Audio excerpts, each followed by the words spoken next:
గంజాయి డ్రగ్స్ తో విద్యార్థులు యువత భవిష్యత్తును నాశనం అవుతోందని అలాగే దీంతో దేశం అంధకారంలోకి వెళ్తూ ఉండటం బాధాకరమని ఆంధ్రప్రదేశ్ బాలల హక్కుల కమిషన్ చైర్మన్ కేసలి అప్పారావు ఆవేదన వ్యక్తం చేశారు.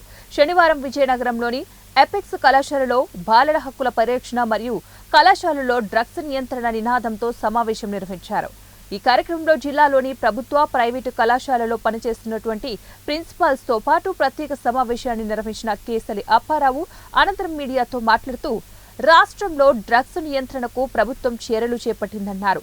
అసాంఘిక కార్యక్రమాలు జరగడానికి డ్రగ్స్, గంజాయే కారణమని వీటిని కూకటి వేళ్లతో పెకిలించే చర్యలకు పనిచేస్తున్నామన్నారు. ఇందులో భాగంగా రాష్ట్ర వ్యాప్తంగా అన్ని జిల్లాల్లో 28 డిపార్ట్మెంట్ల హెచ్ఓడీలతో సమావేశమయ్యామని, యువత పెడదోవ పట్టడాన్ని అరికట్టవలసినటువంటి అవసరాన్ని గుర్తించి అన్ని జిల్లాల్లో ప్రత్యేక కమిటీలు వేశామన్నారు. గత నెలలో భారీ స్థాయిలో ఢిల్లీలో బాలల హక్కులను కాపాడుకునేందుకు జరిగిన సమావేశంలో అనేక నిర్ణయాలను తీసుకోవడం జరిగిందన్నారు. కలెక్టర్తో కూడిన జాయింట్ యాక్షన్ కమిటీలను అన్ని జిల్లాల్లో నియమిస్తున్నట్లు వివరించారు.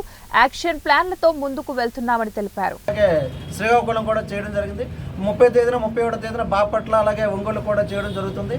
నిన్న మొన్న కూడా నంద్యాల అలాగే కర్నూలు కూడా చేయడం జరిగింది.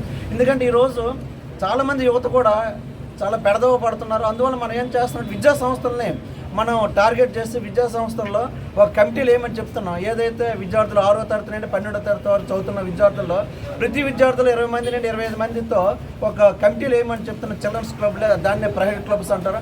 ఆ కమిటీలు 20 మంది నుండి 25 మందికి వాళ్ళకి అవేర్నెస్ కల్పించడం, వాళ్ళని ఒక కమిటీలు వేసి రెగ్యులర్గా మీటింగ్స్ పెట్టేసి అవన్నీ చేయడం జరుగుతుంది. అయితే ఇటీవల కాలంలో గత నెల 30వ తేదీన ఢిల్లీ స్థాయిలో భారీ ఎత్తున 29 రాష్ట్రాలు అలాగే కేంద్రపాలిత ప్రాంతాలతో ఒక భారీ స్థాయిలో ఒక మన గౌరవ హోమ్ మినిస్టర్ గారు, ఇండిపెండెంట్ హోమ్ మినిస్టర్ గారు కూడా రావడం జరిగింది.